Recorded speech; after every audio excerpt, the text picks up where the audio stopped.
स्वागत है आप सभी का हमारे चैनल पर।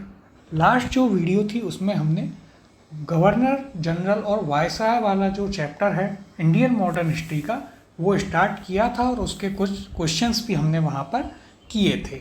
आज की इस वीडियो में हम उन्हीं के क्वेश्चंस को आगे बढ़ाएंगे और ये हमारा एक थोड़ा बड़ा टॉपिक है, तो 3-4 क्लासों में हम इसे कवर करेंगे। तो आज का पहला प्रश्न है, 1802 की बसीन की संधि पर हस्ताक्षर किसके मध्य हुए थे? ऑप्शन है आपके पास, ए अंग्रेज तथा बाजीराव प्रथम, बी अंग्रेज तथा बाजीराव द्वितीय, सी फ्रांसीसी तथा बाजीराव प्रथम, या फिर ऑप्शन नंबर डी डच तथा बाजीराव द्वितीय। इसका सही उत्तर है ऑप्शन नंबर बी अंग्रेज तथा बाजीराव द्वितीय के बीच में हुई थी आपके बसीन की संधि 1802 में, जिसकी हमने पूरी कहानी पर भी चर्चा करी थी कि उस समय तक क्या हुआ, जो पेशवा थे वे काफ़ी कमज़ोर हो चुके थे और मराठों में क्या हो रहा था कि जो इनके 5 अलग अलग मराठाओं की शाखाएं थीं उनमें दौलतराव सिंधिया और जसवंतराव होलकर, ये दोनों जो हैं मराठाओं का जो पेशवा था उस पर अपना कंट्रोल करना चाहते थे। ये दोनों ही पूना में एक दूसरे को सर्वोच्च दिखाना चाहते थे और जो इनका पेशवा था वह क्या कर रहा था, वह इनको आपस में लड़वा रहा था जिससे उसकी सर्वश्रेष्ठता बनी रहे। फिर क्या होता है कि जो बाजीराव द्वितीय था वो मिल जाता है पेशवा बाजीराव द्वितीय सिंधिया के साथ और उसने हत्या कर दी जसवंतराव होलकर के भाई की। जसवंतराव होलकर ने गुस्से में आकर इन पूना पर चढ़ाई की और इन दोनों की सेनाओं, सिंधिया और पेशवा दोनों की सेनाओं को हरा दिया। उस हार से भाग करके बाजीराव द्वितीय जाते हैं बसीन में अंग्रेज़ों के पास और 31 दिसंबर 1802 को बसीन की संधि पर हस्ताक्षर कर लेते हैं, जिसमें उन्होंने पहला सब्सिडियरी अलायंस किया मराठाओं ने, जो कि पेशवा ने किया अंग्रेज़ों के साथ, उनकी संरक्षता स्वीकार की और ये जो है पहली सहायक संधि थी मराठाओं की अंग्रेज या फिर ब्रिटिश के साथ में। अगला प्रश्न है, सहायक संधि को स्वीकार करने वाला पहला शासक था? ऑप्शन है आपके पास, ए अवध का नवाब, बी हैदराबाद का नवाब निजाम, सी पेशवा बाजीराव द्वितीय, या फिर डी ट्रावनकोर का राजा। तो देखिए यहाँ पर आपको पूछा गया है पूरे भारत में सहायक संधि को स्वीकार करने वाला पहला शासक या राजा कौन था। तो यदि हम इसकी बात करें तो इसका सही उत्तर होगा आपका ऑप्शन नंबर ए अवध का नवाब। यहाँ पर आप कह सकते हैं कि हमने तो पढ़ा है हैदराबाद के निजाम ने जो है सबसे पहले सहायक संधि को स्वीकार किया था। तो देखिए सबसे पहले 1765 में जो है की गई थी अवध के साथ में सहायक संधि, ठीक है। उसके बाद में जो है जब वेलेस्ली आता है उसने जो सहायक संधि प्रारंभ की यहाँ पर, तो वो सहायक संधि की गई थी सबसे पहले हैदराबाद के साथ। तो इसलिए ये आपका एक यहाँ पर इम्पॉर्टेंट क्वेश्चन है, ये हमें यहाँ पर याद रखना है। यदि हम इसकी विस्तार में चर्चा करें तो देखिए सबसे पहले ये डुप्ले ने की थी। किसने? डुप्ले ने जो है सहायक संधि या सब्सिडियरी अलायंस को स्टार्ट किया था। फिर बाद में जो है रॉबर्ट क्लाइव जो है वो इस पद्धति को अपनाता है और उसने सबसे पहले क्या किया, रॉबर्ट क्लाइव ने 1765 में बक्सर के युद्ध के बाद अवध के साथ ये संधि की। उसने एक ही बार की, लेकिन सर्वाधिक जो है इसका यूज़ किया वेलेस्ली ने। वेलेस्ली ने इसे खूब आगे बढ़ाया और वेलेस्ली के काल में यदि हम बात करें तो वहाँ पर जो है आपका हैदराबाद के निजाम ने सबसे पहले यह संधि की थी। तो आपको यह समझना है, एक बहुत ही फैक्चुअल चीज़ है ये। अब देखिए यहाँ पर यदि हम इसकी चर्चा करें तो देखिए वेलेस्ली ने सहायक संधि का आविष्कार नहीं किया, इस प्रणाली का अस्तित्व पहले से ही था। संभवतः डुप्ले प्रथम यूरोपीय था जिसने अपनी सेना किराए पर भारतीय राजाओं को दी थी। उसने हैदराबाद को दी थी और जब जो है फ्रांसीसियों का संघर्ष चल रहा था कर्नाटक और हैदराबाद में, जिसकी हम चर्चा सब्जेक्टिव क्लास में करेंगे। फिर देखिए क्लाइव के काल से यह प्रणाली लगभग सभी गवर्नर जनरलों ने अपनाई थी। वेलेस्ली की विशेषता केवल यह थी कि उसने इसका विकास कर अपने संपर्क में आने वाले सभी देशी राजाओं के संबंधों में इसका प्रयोग किया था।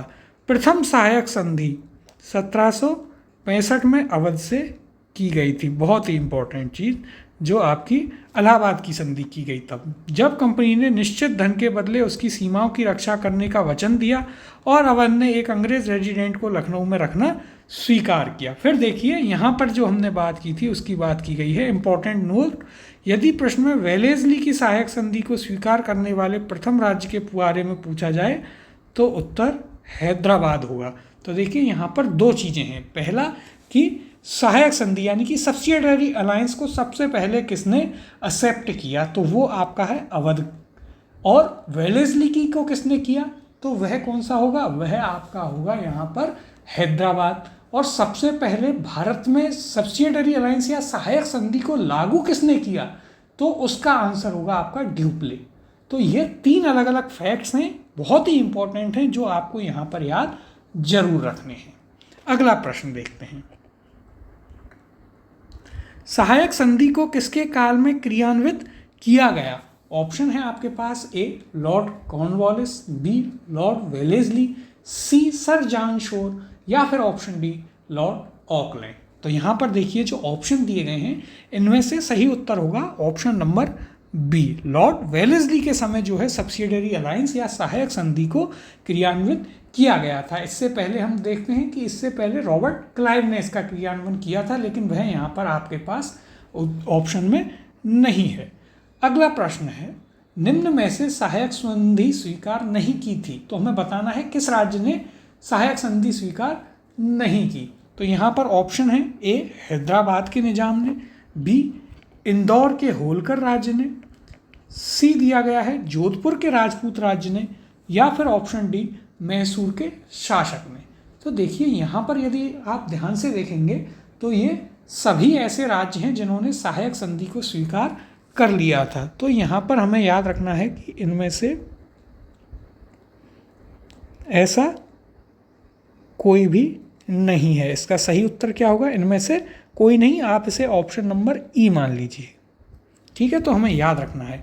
यहाँ पर यदि हम चर्चा करें तो देखिए लॉर्ड वेलेस्ली जो था उसने भारतीय राज्यों को अंग्रेजी राजनीतिक परिधि में लाने के लिए सहायक संधि प्रणाली का प्रयोग किया। जिन राज्यों ने वेलेस्ली की सहायक संधि स्वीकार की वे कौन कौन से थे, सबसे पहले हैदराबाद 1798 में, फिर आपका मैसूर 1799 में टीपू सुल्तान की मृत्यु के बाद, फिर तंजौर, अवध ने भारत में वैसे सबसे पहले रॉबर्ट क्लाइव के समय, लेकिन जब वेलेस्ली की सहायक संधि की बात आती है तो हमें याद रखना है अवध बाद में करता है, सबसे पहले हैदराबाद ने।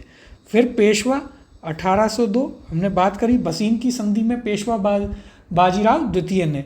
फिर बरार के भोंसले 1803, सिंधिया 1804, इंदौर के होलकर 1818, जोधपुर, जयपुर, मच्छेरी, बूंदी तथा भरतपुर यानी कि राजपूताना, इन्होंने भी बाद में यह संधि स्वीकार कर ली थी। अतः कोई भी विकल्प यहाँ पर आपको सही नहीं दिया गया है। तो हमें याद रखना है लॉर्ड वेलेस्ली के समय पर काफ़ी ज़्यादा क्रियान्वयन किया गया किसका, आपके जो सहायक संधि थी यानी कि सब्सिडियरी अलायंस का। और सबसे पहले इसे किसने स्वीकार किया, हैदराबाद ने, फिर मैसूर ने, फिर अवध ने। पहले तीन तो आप जरूर याद रखें। फिर इसके बाद पेशवा, भोंसले, सिंधिया, होलकर जो कि मराठाओं की ब्रांच थी उन सभी ने, फिर आपके राजपूताना ने अंत में जो है इसे स्वीकार कर लिया था। तो ये इंपॉर्टेंट फैक्ट्स हैं आपके सब्सिडियरी अलायंस या सहायक संधि से रिलेटेड जो हमें यहाँ पर याद रखने हैं। अगला प्रश्न है, सहायक संधि व्यवस्था को स्वीकार करने वाले प्रथम भारतीय देशी शासक कौन थे। ऑप्शन है आपके पास, ए ग्वालियर के सिंधिया, बी हैदराबाद के निजाम, सी पंजाब के दलीप सिंह, ऑप्शन डी बड़ौदा के गायकवाड़, या फिर ऑप्शन ई नागपुर के भोंसले। तो देखिए यहाँ पर जो ऑप्शन दिए गए हैं उनमें प्रथम देशी शासक थे आपके हैदराबाद के निजाम। ऑप्शन नंबर बी यहाँ पर सही उत्तर होगा। यदि हम बात करें तो भारत में सबसे पहले अवध, फिर यदि हम बात करें तो लॉर्ड जो वेलेस्ली था उसके समय पर कौन थे, हैदराबाद के निजाम ने किया सबसे पहले। कब किया, तो यह की आपके 1798 में। इसके बाद हमने जो चर्चा करी थी मैसूर करता है, फिर आपका कौन करता है, फिर अवध कर लेता है, फिर पेशवा और सभी मराठा जो हैं उस पर हस्ताक्षर कर लेते हैं। सब्सिडियरी अलायंस यानी कि सहायक संधि पर। अगला प्रश्न देखते हैं। निम्नलिखित पर विचार कीजिए जिन्होंने लॉर्ड वेलेस्ली के साथ सहायक संधि की थी और उनके द्वारा किए गए संधियों का सही कालानुक्रम नीचे दिए हुए कूट से पता कीजिए। तो देखिए, 1 हैदराबाद, 2 मैसूर, 3 अवध और 4 सिंधिया।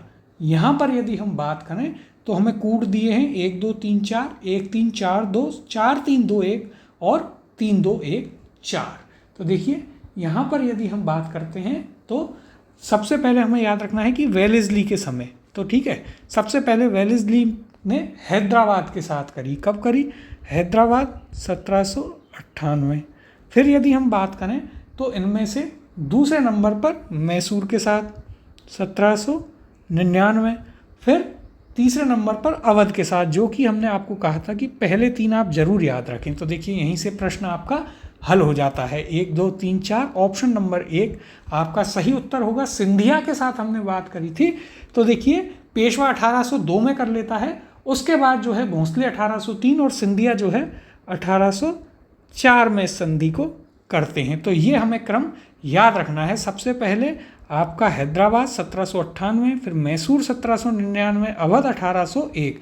पहले 3 आपको जरूर याद रखने हैं। कोई भी प्रश्न होगा उसमें सामान्यतः इनसे ही संबंधित पूछा जाएगा। तो यहाँ पर यदि आपको सिंधिया का भी नहीं पता होता तो भी आप पहले 3 को याद करके इस प्रश्न को हल कर सकते थे। अगला प्रश्न है, भारतीय राज्यों पर अंग्रेजी प्रभुत्व स्थापित करने के लिए किसने प्रशासन में सहायक संधि प्रणाली का सूत्रपात किया? ऑप्शन है आपके पास, A Warren Hastings, B Lord Wellesley, C Lord Cornwallis या फिर डी लॉर्ड डलहौजी। तो देखिए, इसका सही उत्तर है option number B Lord Wellesley. Lord Dalhousie ये किससे संबंधित था? तो इसने यहाँ पर अप्लाई की थी आपकी डॉक्ट्राइन ऑफ लैप्स। इसने डॉक्ट्राइन ऑफ लैप्स जो है उसे लागू किया था, लेकिन सहायक संधि यानी कि सब्सिडियरी अलायंस जो है उसे किसने किया? तो उसे जो है लागू किया था किसने? उसे आपके लॉर्ड वेलेस्ली ने जो है लागू किया था। डॉक्ट्राइन ऑफ लैप्स, इसे आप क्या कहते हैं? व्यपगत का सिद्धांत या फिर हड़प नीति भी इसे कहते हैं। तो देखिए, इसकी हिंदी भी हम यहाँ पर लिख लेते हैं, व्यपगत का सिद्धांत, या फिर सीधी भाषा में यदि हम बात करें तो यह है आपकी हड़प नीति। कौन सी? हड़प नीति। ये लॉर्ड डलहौजी के द्वारा लाई गई। और यहाँ पर आपकी हमने चर्चा करी है किसकी? तो प्रश्न आपका संबंधित था सहायक संधि यानी कि आपके सब्सिडियरी अलायंस से संबंधित था, जो कि आपका क्या होता है? सहायक संधि। ये लॉर्ड वेलेस्ली जो है इसने इसे काफ़ी यूज़ किया भारत में ब्रिटिश की जो सत्ता थी उसको स्थापित करने के लिए। और इससे पहले ये ड्यूप्ले ने सबसे पहले अप्लाई करी, फिर जो है आपके बंगाल में सिर्फ इसे अप्लाई किया था किसने? तो रॉबर्ट क्लाइव जब आया उसने। तो देखिए, यहाँ पर यदि हम चर्चा करते हैं तो लॉर्ड वेलेस्ली ने भारतीय राज्यों को अंग्रेजी राजनीतिक परिधि में लाकर अंग्रेजों की प्रभुसत्ता स्थापित करने के लिए सहायक संधि प्रणाली का प्रयोग किया। इससे अंग्रेजी सत्ता की श्रेष्ठता और प्रभुसत्ता यहाँ पर स्थापित हो गई थी। और हमें याद रखना है सहायक संधि प्रणाली, इसको क्या कहते हैं? तो इसको कहते हैं सब्सिडियरी अलायंस, इसे कहा जाता है। अगले प्रश्न की ओर चलते हैं।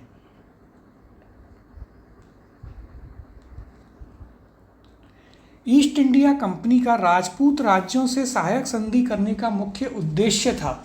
ऑप्शन इसके दिए गए हैं, ए शत्रुओं के विरुद्ध सैनिक सहायता प्राप्त करना, बी मराठा पिंडारी आक्रमण से इन राज्यों की सुरक्षा, सी खराज के रूप में धन प्राप्त करना, या ऑप्शन डी अंग्रेजों की प्रभुसत्ता स्थापित करना। तो इसका सही उत्तर है ऑप्शन नंबर डी, अंग्रेजों की प्रभुसत्ता स्थापित करना। सहायक संधि का तो मुख्य गोल यानी कि मेन गोल ही यही था कि कैसे अंग्रेजों की प्रभुसत्ता स्थापित की जाए। अब देखिए, यदि हम बात करें कि राजपूत राज्य यानी कि राजपूताना यानी कि राजस्थान को साथ में लेना क्यों जरूरी था, जब हम इसकी बात करते हैं तो देखिए एक चीज़ हमें याद रखनी है कि मुगलों के पतन का कारण क्या हुआ कि औरंगजेब ने जो है अपने समय में राजपूत राजाओं से काफ़ी दुश्मनियाँ मोल ले ली। लेकिन यदि आप इतिहास पढ़ेंगे तो उससे पहले के जितने भी शासक थे, यदि हम अकबर से चालू करें तो उन सबों ने काफ़ी अच्छे संबंध बनाए रखे। किसके साथ? राजपूत शासकों के साथ, जिससे उन्हें एक विशाल सेना मिलती रही, बहुत ही स्ट्रॉन्ग बैकअप उनके साथ रहा। जब वो मुगलों से दूर हट गया, औरंगजेब और उसके आने वाले जो लोग थे उनसे परेशान होकर जब वो उन्होंने साथ छोड़ दिया मुगलों का, तो वहाँ से मुगल जो है, मुगल सल्तनत पूरी बिखर गई।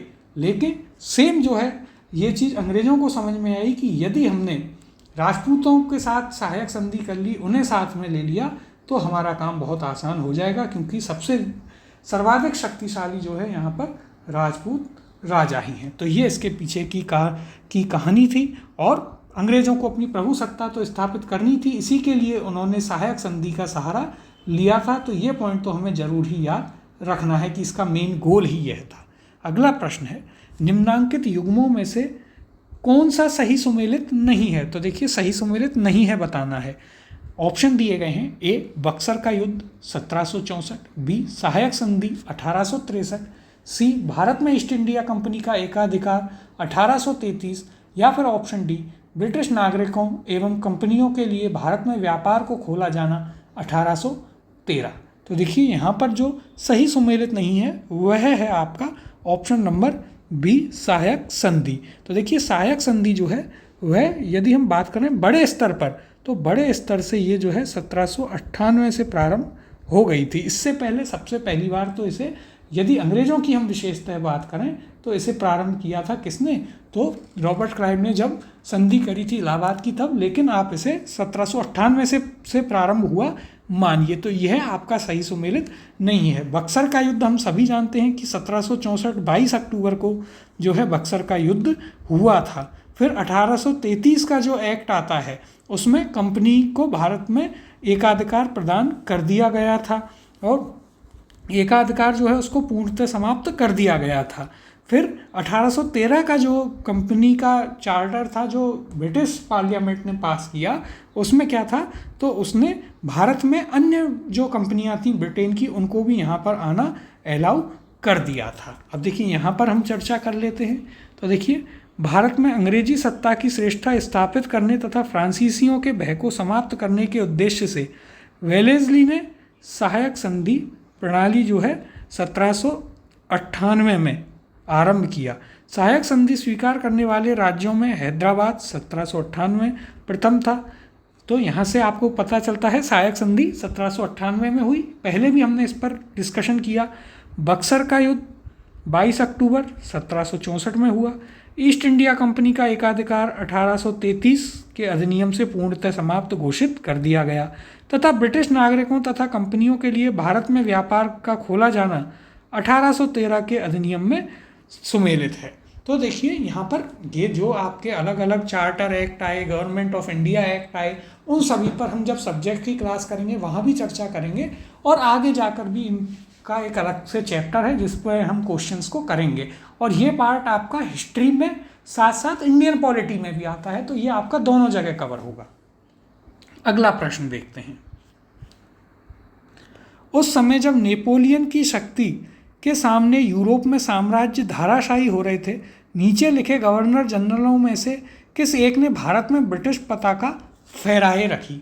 ऑप्शन है आपके पास, A Lord Dalhousie, B Lord Cornwallis, C Lord Wellesley, और डी लॉर्ड हेस्टिंग्स। इसका सही उत्तर है option number C, Lord Wellesley जो था उसने उस समय भारत में क्या किया कि जब देखिए क्या होता है, फ्रांस में नेपोलियन बोनापार्ट जो था उसका काफ़ी तेज़ी से उदय होता है, और उसका एक ही मकसद था कि जहाँ जहाँ से फ्रांसीसी पहले हार गए थे उन सभी जगहों पर वापस कब्जा करना, फ्रांस को वापस उन पर अधिकार दिलाना ही उसका मकसद था।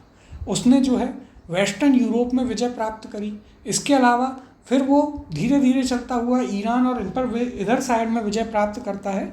तो अंग्रेज़ों को यह चीज़ भी समझ में आ गई कि कहीं ना कहीं नेपोलियन जो है भारत पर भी एक दिन हमला करेगा। इसके लिए क्या होता है कि लॉर्ड वेलेस्ली जो है वो, जो हमने बात करी सब्सिडियरी अलायंस यानी कि सहायक संधि, इसका कंसेप्ट यूज़ करता है। भारत के लगभग सभी राज्यों के साथ वो सहायक संधि कर लेता है, जिससे आप सोचिए कि उसकी सेना बहुत विशाल हो गई। खर्चा बिल्कुल भी नहीं, क्योंकि सेना का पूरा खर्च तो जो राज्य है उसको ही उठाना था। तो सहायक संधि प्रणाली का उसने प्रयोग किया और नेपोलियन जो है भारत तक पहुंच भी नहीं पाया था। तो इस प्रकार से उसने दोनों काम कर लिए। एक तो जो नेपोलियन वाला फैक्टर था उससे भी वो बच गया कि नेपोलियन का यहाँ पर अटैक नहीं हुआ। दूसरा, यहाँ पर अंग्रेजों की प्रभुसत्ता को भी उसने स्थापित कर दिया था। यहाँ पर इसका हम डिस्कशन कर लेते हैं। तो देखिए, लॉर्ड वेलेस्ली ने भारत की ओर 1797 में प्रस्थान किया, जो कि आंग्ल इतिहास में संभवतः सबसे अंधकारमय समय था। फ्रांस के विरुद्ध यूरोपीय शक्तियों का बना हुआ मोर्चा छिन्न भिन्न हो चुका था। नेपोलियन मिस्र तथा सीरिया को विजित कर चुका था तथा गंभीरतापूर्वक भारत पर आक्रमण करने की सोच रहा था। ऐसी परिस्थिति में वेलेस्ली ने भारत में सहायक संधि प्रणाली का प्रयोग किया, जिससे अंग्रेजी सत्ता की श्रेष्ठता स्थापित हो गई और साथ ही नेपोलियन का भय भी टल गया। यानी कि कहीं ना कहीं वेलेस्ली जो था उसने एक तीर से दो निशाने एक ही बार में कर दिए थे। तो ये हमें यहाँ पर याद रखना है कि उसने इसके पीछे जो है कितना माइंड लगाया और एक ही तीर से दो निशाने यहाँ पर कर लिए और दोनों ही उसके काम सद गए। अगले प्रश्न की ओर चलते हैं। आंग्ल नेपाल युद्ध जिसके शासनकाल में हुआ था वह है, ऑप्शन है आपके पास A Lord Cornwallis, B Lord Hastings, C Lord Wellesley या फिर ऑप्शन डी वॉरेन हेस्टिंग्स। तो देखिए, यदि हम बात करें आंग्ल नेपाल युद्ध की तो यह हुआ था आपका 1814 से 1816 के बीच में ये युद्ध हुआ था। और इस समय यदि हम बात करें तो यहाँ पर कौन था, तो यहाँ पर था आपका लॉर्ड हेस्टिंग्स गवर्नर जनरल था। Option number B Lord Hastings इसका सही उत्तर होगा। तो देखिए, यदि हम बात करें आंग्ल नेपाल युद्ध की तो ये 1814 से 16 में हुआ और फिर इसका अंत 1815 में सुगौली की एक संधि होती है, उसके बाद इसका अंत हो गया था और 1816 में पूर्ण रूप से आपका नेपाल का युद्ध खत्म हो चुका था। तो देखिए, यहाँ पर हम बात कर लेते हैं आंग्ल नेपाल युद्ध की। सबसे पहले इसका टाइम पीरियड 1814 से 1816। टाइम पीरियड इसलिए इम्पोर्टेंट है कि यदि आप किसी घटना का टाइम पीरियड और जो वायसराय या गवर्नर जनरल थे उनका टाइम पीरियड याद रखेंगे तो आपको वहाँ पर रिकॉग्नाइज करने में बहुत ईजी होगा।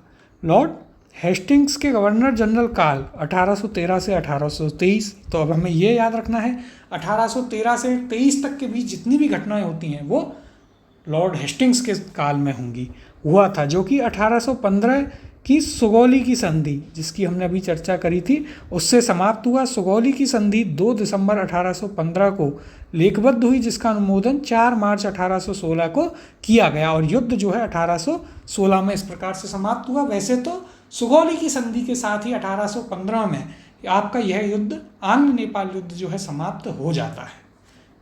अगला प्रश्न है, सुगौली की संधि हुई थी, ऑप्शन है आपके पास ए 1800 में, बी 1803 में, सी 1805 में और डी 1815 में। इसका सही उत्तर है ऑप्शन नंबर डी 1815 में। कब हुई, तो देखिए, पहली बात तो सुगौली की संधि किससे संबंधित है, तो यह संबंधित है आपके एंग्लो नेपाल वॉर यानी कि आंग्ल नेपाल युद्ध से। कब हुई, तो ये होती है आपकी 2 दिसंबर 1815 को। तो दो चीज़ें हमें याद रखनी है सुगौली की संधि के बारे में, किससे संबंधित है, तो आंग्ल नेपाल युद्ध यानी कि एंग्लो नेपाल वॉर से। कब हुई, 2 दिसंबर 1815 को ये संधि हुई थी। इसमें हमें इतना ही याद रखना है। अगला प्रश्न है, निम्नलिखित में से कौन सा युग्म सही सुमेलित नहीं है, तो हमें बताना है कौन सा सही सुमेलित नहीं है। ऑप्शन दिए गए हैं, ए हेक्टर मुनरो बक्सर का युद्ध, बी लॉर्ड हेस्टिंग्स आंग्ल नेपाल युद्ध, सी लॉर्ड वेलेस्ली चतुर्थ आंग्ल मैसूर युद्ध, ऑप्शन डी लॉर्ड कॉर्नवालिस तृतीय आंग्ल मराठा युद्ध। तो हमें बताना है इनमें से कौन सा जो है सही सुमेलित नहीं है। तो देखिए, यहाँ पर यदि हम बात करें तो बक्सर का युद्ध हेक्टर मुनरो ने लड़ा था, बिल्कुल सही है।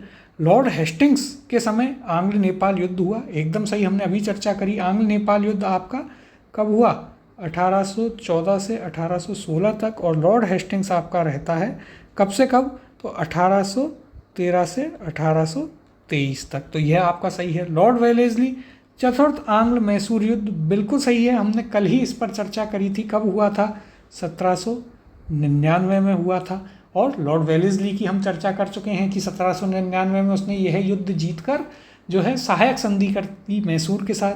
तो यहाँ पर ऑप्शन नंबर डी आपका सही उत्तर होगा, जो कि सही सुमेलित नहीं किया गया है। लॉर्ड कॉर्नवालिस तृतीय आंग्ल मराठा युद्ध, तो देखिए यह आपका गलत है। तृतीय आंग्ल मराठा युद्ध जो है 1817 से और आपके 18 के बीच में हुआ। और उस समय कौन था? लॉर्ड कॉर्नवालिस ना होकर के उस समय लॉर्ड हेस्टिंग्स था। कौन? तो यहाँ पर था आपका लॉर्ड हेस्टिंग्स। तो ऑप्शन नंबर डी जो है आपका गलत सुमेलित है और यही इसका उत्तर होगा। अब देखिए यहाँ पर यदि हम चर्चा करें तो देखिए तृतीय आंग्ल मराठा युद्ध 1817 से 18 तक, ये लॉर्ड हेस्टिंग्स के समय में हुआ, ना कि लॉर्ड कॉर्नवालिस के समय में। चतुर्थ आंग्ल मैसूर युद्ध 1799 में, लॉर्ड वेलेस्ली के समय। एवं आंग्ल नेपाल युद्ध 1814 से 16, लॉर्ड हेस्टिंग्स के समय। और देखिए सीधी सी बात है कि 1817-18 में आपका तृतीय आंग्ल मराठा युद्ध हुआ, तो 1813 से 23 तक तो लॉर्ड हेस्टिंग्स ही था इंडिया में। जबकि बक्सर का युद्ध 1764 में जो हुआ, हेक्टर मुनरो ने जीता था। तो ये यहाँ पर आपको पॉइंट्स याद रखने हैं। अगला प्रश्न है, तृतीय आंग्ल मराठा युद्ध संबंधित है, ऑप्शन है आपके पास ए सर जॉन शोर से, बी लॉर्ड वेलेस्ली से, सी लॉर्ड हेस्टिंग्स से, या फिर ऑप्शन डी लॉर्ड कॉर्नवालिस से। इसका सही उत्तर है option number C, lord Hastings से संबंधित है आपका थर्ड एंग्लो मराठा वॉर, यानी कि तृतीय आंग्ल मराठा युद्ध, जो कि कब हुआ था? तो यह हुआ आपका 1817 से 1818 में। और लॉर्ड हेस्टिंग्स कब से कब तक रहा? तो लॉर्ड हेस्टिंग्स रहा था आपका 1813 से 1823 तक। तो देखिए इस प्रकार से यदि आप घटनाओं और कुछ जो मुख्य गवर्नर जनरल हैं या फिर प्रमुख घटनाओं के समय पर कौन कौन गवर्नर जनरल थे, ये आप जरूर याद रखिए उनके समय के साथ में, तो आपको वहाँ पर रिकग्नाइज करने में, सुमेलित करने में जो है बहुत हेल्पफुल होगी ये चीज़। अगला प्रश्न है, सर टॉमस मुनरो किन वर्षों में मद्रास के गवर्नर रहे? ऑप्शन है आपके पास ए 1820 से 1827, बी 1819 से 1826, सी 1822 से 1829 और डी 1818 से 1825। तो देखिए इसका सही उत्तर है ऑप्शन नंबर ए 1820 से 1827 तक सर टॉमस मुनरो जो हैं मद्रास के गवर्नर रहते हैं। अब यदि हम बात करें टॉमस मुनरो के बारे में, तो इन्होंने क्या किया, दक्षिण भारत में रोयटवारी सिस्टम जो लैंड रेवेन्यू कलेक्शन यानी कि भू राजस्व के लिए इन्होंने बनाया था। किसने? सर टॉमस मुनरो ने कैप्टन रीड के साथ, और इसे वहाँ पर लागू भी किया था मद्रास में और जो दक्षिण भारत का हिस्सा था। और यही एकमात्र ऐसे ब्रिटिश अधिकारी हैं जिनकी मूर्ति लगी हुई है भारत में। तो इनकी मूर्ति जो है दक्षिण भारत में लगी हुई है, क्योंकि राइटवारी जो सिस्टम था उसमें सीधे सीधे किसानों को ज़मीन दे दी गई थी, तो इसलिए इनकी मूर्ति लगी हुई है। घोड़े पर सवार, हाथ में एक रजिस्टर लेकर अंग्रेज अधिकारी उस पर दिखाया गया है, जो कि सर थॉमस मुनरो हैं। ये 1820 से 1827 तक जो है मद्रास के गवर्नर रहे थे। हमें याद रखना है किस सिस्टम से ये इन्होंने कौन सा सिस्टम दिया था, तो इन्होंने आपका रायतवाड़ी या फिर जिसे आप क्या कहते हैं, रैयतवाड़ी सिस्टम जो है इन्होंने दिया था। किस चीज़ के लिए दिया था? तो वो था आपका लैंड रेवेन्यू सिस्टम। और ये कहाँ थे? मद्रास, यानी कि लैंड रेवेन्यू कहाँ पर? तो साउथ इंडिया यानी कि आपके दक्षिण भारत में। तो ये कुछ पॉइंट हैं जो इनके बारे में हमें याद रखने हैं। अगले प्रश्न की ओर चलते हैं। देखिए यहाँ पर भी हम चर्चा कर लेते हैं सर टॉमस मुनरो के बारे में। तो देखिए सर टॉमस मुनरो, इनका कार्यकाल 1820 से 1827 तक मद्रास के गवर्नर रहे। दक्षिण भारत में भू राजस्व वसूली हेतु लागू की गई व्यवस्था रैयतवाड़ी व्यवस्था जो है थी, जो इस व्यवस्था के जन्मदाता कौन थे? टॉमस मुनरो थे, और इनके साथ में थे कैप्टन रीड, जिन्होंने सर्वप्रथम इसे तमिलनाडु के बारामहल जिले में लागू किया। तत्पश्चात यह व्यवस्था मद्रास, बम्बई के कुछ हिस्से, असम तथा कुर्ग जो कि आधुनिक कर्नाटक का एक भाग है उसमें लागू की गई थी, जो कि मैंने आपको इनकी कहानी भी बताई कि इनकी एक मूर्ति भी जो है भारत में लगी हुई है, दक्षिण भारत में। अगला प्रश्न है, तथाकथित कुशासन के आधार पर किस गवर्नर जनरल ने मैसूर राज्य के प्रशासन को ले लिया था? ऑप्शन है आपके पास A Lord Wellesley, B Lord Hastings, C Lord William Bentinck या फिर ऑप्शन डी लॉर्ड हार्डिंग।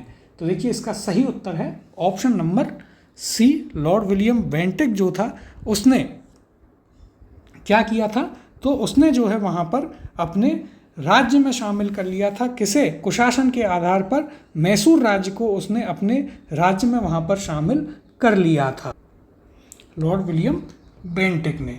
फिर इसकी हमने आपको, जब हम बात कर रहे थे किसकी, मैसूर और पंजाब की, उस चैप्टर में मैंने आपको कहानी भी बताई थी कि जब मैसूर में टीपू सुल्तान को मार दिया गया तो कृष्णराज तृतीय जो था, वडेयार डायनेस्टी, वडेयार वंश का, उसको वापस वहाँ पर बैठा दिया गया एक राजा बना करके। बाद में जो है कुशासन का आरोप लगाकर विलियम बेंटिक जो है मैसूर को मिला लेता है अपने अंडर में।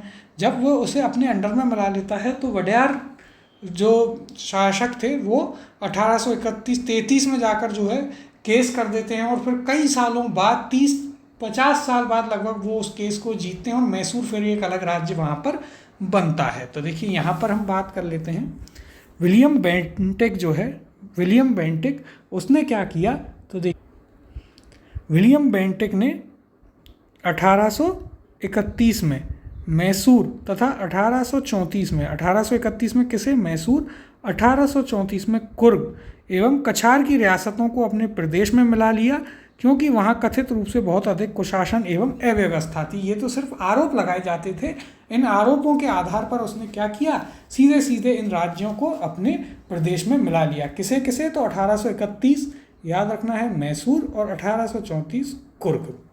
अगला प्रश्न है, निम्नलिखित बंगाल के गवर्नर जनरलों में से कौन एक तृतीय आंग्ल मैसूर युद्ध से संबंधित है?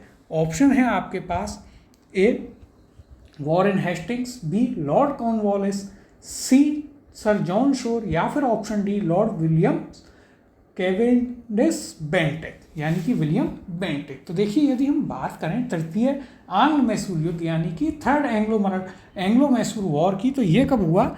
ये हुआ था आपका कब? तृतीय आंग्ल मैसूर युद्ध होता है आपका 1790 से 92 के बीच। और यदि हम बात करें कि इस टाइम कौन यहाँ बंगाल का जो है गवर्नर जनरल था, तो वह था आपका Cornwallis. Option number B Lord Cornwallis जो है इसका सही उत्तर होगा।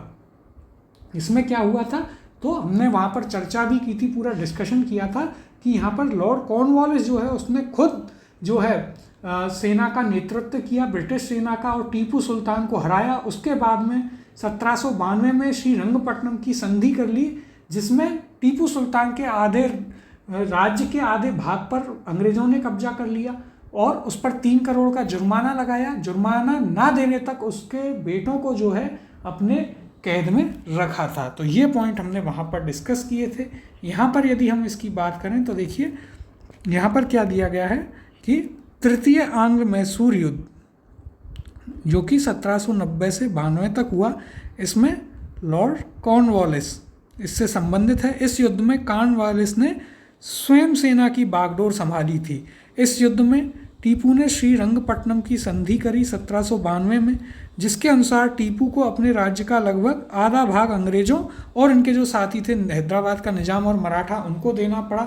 इसके अलावा हमने बात करी थी कि 3 करोड़ रुपए देने पड़े हर्जाने के रूप में, और इसके बेटों को भी वहाँ पर बंदी बना के रख लिया था अंग्रेजों ने, जब तक कि यह उनका पूरा क्या जो जुर्माना है उसे नहीं चुका देता।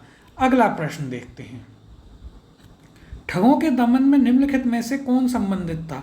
ऑप्शन है आपके पास A General Henry Prendergast, B captain Sleeman, C Alexander Burnes, option D Captain Roberts Pemberton. इसका सही उत्तर है option number B, captain Sleeman जो हैं वो ठगों के दमन से संबंधित रहे हैं। यदि हम बात करें तो उस समय क्या होता था कि जैसे बलि देना, ऐसी जो सारी चीज़ें थी, इन चीज़ों से ठगा जाता था लोगों को, अलग अलग प्रकार की चीज़ों से।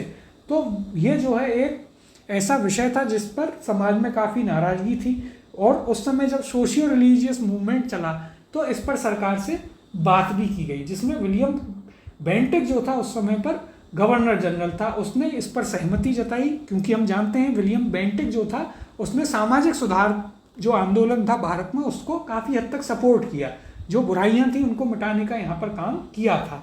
तो उसने कैप्टन स्लीमैन जो है उनको कार्रवाई करने के लिए नियुक्त किया था, जिसमें ठगों पर कार्रवाई की गई थी। तो देखिए अगले प्रश्न की ओर चलते हैं।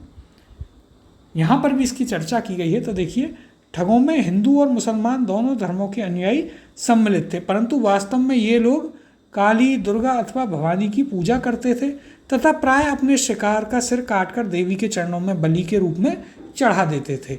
उनका विश्वास था कि यह धंधा विधि का विधान है तथा उनके शरीर की मृत्यु उनके भाग्य में उसी प्रकार लिखी होती है।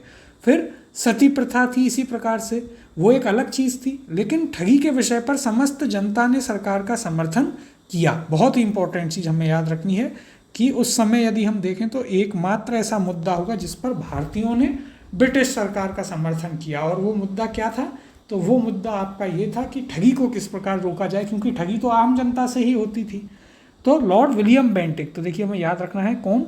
Lord William Bentinck. जहाँ भी समाज में कुरीतियों को दूर करने का कुछ ऐसा संबंधित चीज़ आए तो वहाँ पर लॉर्ड विलियम बेंटिक ही आपको अधिकतर देखने को मिलेगा। उसने क्या किया? कैप्टन स्लीमैन को ठगों के विरुद्ध कार्रवाई करने के लिए नियुक्त किया। उसने लगभग 1500 ठगों को बंदी बना लिया, अनेक ठगों को फांसी दी गई, शेष को आजीवन निर्वासित कर दिया गया और 1837 के पश्चात संगठित रूप से ठगों का अंत हो गया। तो देखिए, ये पूरी कहानी है कि किस प्रकार से ठगों का दमन किया गया। तो हमें याद रखना है उस समय कौन था यहाँ पर? तो लॉर्ड विलियम बेंटिक थे। और किसने ठगों पर कार्रवाई की? तो वो थे आपके कैप्टन स्लीमैन। ये 2 पॉइंट हैं जो हमें इससे रिलेटेड याद रखने हैं। अगला प्रश्न है, ठगों का उन्मूलन किसके नेतृत्व में हुआ? ऑप्शन है आपके पास: A Lord Clive, B captain Sleeman, C Lord Minto, option D Alexander Burnes, या फिर ऑप्शन ई उपयुक्त में से कोई नहीं या उपयुक्त में से एक से अधिक। तो इसका सही उत्तर है option number B, captain Sleeman जो हैं वे ठगों का उन्होंने उन्मूलन किया, उनके नेतृत्व में हुआ। और इस समय यदि हम बात करें तो यहाँ पर कौन था, किस? तो देखिए यहाँ पर आपके गवर्नर जनरल कौन थे? तो वो थे आपके विलियम बेंटिक। विलियम बेंटिक जो थे वो गवर्नर जनरल थे। इनके शासनकाल में ठगों का उन्मूलन हुआ। किसके नेतृत्व में? तो कैप्टन स्लीमैन जो थे उनके नेतृत्व में ठगों का उन्मूलन हुआ था। ये पॉइंट हमें यहाँ पर याद रखना है। अगला प्रश्न देखते हैं। निम्न में से कौन से सामाजिक सुधार विलियम बेंटिक ने प्रारंभ किए? तो देखिए, जैसा कि मैंने आपको बताया भी था कि अधिकतर सामाजिक सुधारों में विलियम बेंटिक की अहम भूमिका रही। तो यहाँ पर हमें बताना है कि इनमें से कौन से सामाजिक सुधार ऐसे थे जो विलियम बेंटिक के द्वारा प्रारंभ किए गए। तो यहाँ पर दिया है, पहला सती प्रथा का उन्मूलन, दूसरा दास प्रथा का उन्मूलन, तीसरा धर्म परिवर्तन के कारण अयोग्यता के प्रावधान को हटाना, चौथा ठगों के संगठित गिरोहों का दमन। अब नीचे दिए गए कूटों से सही उत्तर का चयन कीजिए। ए है केवल 1 और 2, बी केवल 1, 3 और 4, सी केवल 1, 2 और 4, डी केवल 1, 2, 3 और 4, या फिर ई उपयुक्त में से कोई नहीं या उपयुक्त में से एक से अधिक। तो यहाँ पर हमें बताना है कि किस किस सामाजिक सुधार को विलियम बेंटिक ने प्रारंभ किया था। तो देखिए, यहाँ पर यदि हम बात करें तो विलियम बेंटिक 1828 में आए और सबसे पहले उन्होंने 1829 में सती प्रथा पर बैन लगाया। तो देखिए, यह आपका आएगा कब? 1829 सती प्रथा पर बैन उन्होंने लगाया था। हम इसको सामाजिक सुधार आंदोलन यानी कि सोशियो रिलीजियस मूवमेंट में भी इसे पढ़ेंगे। फिर यदि हम बात करें तो अगला यदि हम देखते हैं तो दास प्रथा का उन्मूलन, यह भी आपके विलियम बेंटिक के शासनकाल में ही किया गया था। और कब किया गया? तो देखिए, यह किया गया था आपके 1833 में। 1833 में दास प्रथा का उन्मूलन किया गया। फिर तीसरा है धर्म परिवर्तन के कारण अयोग्यता के प्रावधान को हटाना। तो देखिए, यह जो है यह चीज़ विलियम बेंटिक के शासनकाल में नहीं की गई थी। तो यह विलियम बेंटिक के शासनकाल में नहीं की गई। फिर आपका है चौथा, ठगों को संगठित गिरोहों का दमन। ठगों के गिरोहों का दमन बिल्कुल किया गया, 1837 में पूर्ण रूप से कर दिया गया। और किसके नेतृत्व में हुआ? तो कैप्टन स्लीमैन जो हैं उनके नेतृत्व में जो है ठगों का क्या किया गया? उन्मूलन या फिर उनका दमन किया गया विलियम बेंटिक के शासन काल में। तो देखिए यहाँ पर इसका उत्तर होगा ऑप्शन नंबर सी। केवल 1, 2 और 4 इसका यहाँ पर सही उत्तर होगा। ये ऐसे 3 सामाजिक सुधार थे जो विलियम बेंटिक ने प्रारंभ किए थे उस समय पर। अब यदि यहाँ पर हम चर्चा करें तो देखिए लॉर्ड विलियम बेंटिक 1828 में बंगाल प्रेसिडेंसी का गवर्नर जनरल बनता है। 1829 उसने सती प्रथा को अपराध घोषित कर दिया और उसका उन्मूलन किया। फिर बेंटिक के शासनकाल में ही भारत सरकार अधिनियम यानी कि गवर्नमेंट ऑफ इंडिया एक्ट 1833 पारित किया गया। इसमें दास प्रथा के उन्मूलन का प्रावधान किया गया। बेंटिक ने ठगों के गिरोह के विरुद्ध भी अभियान चला करके आगे हम इसकी चर्चा करते हैं। तो देखिए उनके दमन करने का प्रयास किया और ये उसने कैप्टन स्लीमैन की मदद से किया। फिर देखिए बेंटिक ने शिक्षा और प्रेस की स्वतंत्रता पर भी काम किया। 1835 में वह इंग्लैंड वापस चला गया था और धर्म परिवर्तन के कारण अयोग्यता के प्रावधान को 1850 में हटाया गया। तो 1835 में तो विलियम बेंटिक चला ही गया था, कब से कब तक रहा? तो हमें याद रखना है कि विलियम बेंटिक जो है आपका ये रहता है आपके 1828 से लेकर के बेंटिक आपका 1828 से 1835 तक रहता है और ये घटना है आपकी धर्म परिवर्तन वाली 1850 की। तो इसलिए यह जो है विलियम बेंटिक के द्वारा नहीं की गई थी। और जो धर्म परिवर्तन के कारण अयोग्यता के प्रावधान को हटाना था वो तो बेसिकली जो है अंग्रेज़ों की ही एक चाल थी कि जो लोग क्रिश्चियन में कन्वर्ट हो जाते थे या फिर जो सेना में आके बदल जाते थे उनको समाज से बाहर कर दिया जाए, या फिर उनके जो घर वाले थे वो उनको ज़मीन में हिस्सा नहीं देते थे। उन चीज़ों से बचाने के लिए कि यदि धर्म परिवर्तन भी करते हैं तो ऐसा आपके साथ कुछ नहीं होगा, यहाँ पर क्रिश्चियनिटी को जो है उन्होंने प्रमोट करने के लिए ये प्रावधान ऐड किया था, जो कि बाद में कारण भी बनता है कि जब आपके 1857 की क्रांति होती है। तो ये थे हमारे आज के क्वेश्चंस। इसके आगे के जो क्वेश्चंस हैं इससे रिलेटेड, वाइसराय और गवर्नर जनरल से रिलेटेड, वो हम अब अगली क्लास में करेंगे। यहाँ पर भी हमने काफ़ी क्वेश्चंस किए और काफ़ी डिटेल में उनकी हमने यहाँ पर डिस्कशन भी उनके ऊपर किया है। तो हमें यहाँ पर बेसिकली गवर्नर जनरल जो मुख्य मुख्य घटनाएं हुई वे किस गवर्नर जनरल के काल में हुई और उस गवर्नर जनरल का शासनकाल क्या था, ये हमें याद रखना है, क्योंकि उससे हमें चीज़ें रिकॉल करने में काफ़ी आसानी होगी। वरना एक एक यदि हम ऐसे करके याद रखेंगे तो बहुत मुश्किल हो जाएगा, क्योंकि ये बहुत बड़ा और वास्ट चैप्टर है अपने आप में। तो इससे आगे के प्रश्नों को अब हम कल करेंगे अगली क्लास में।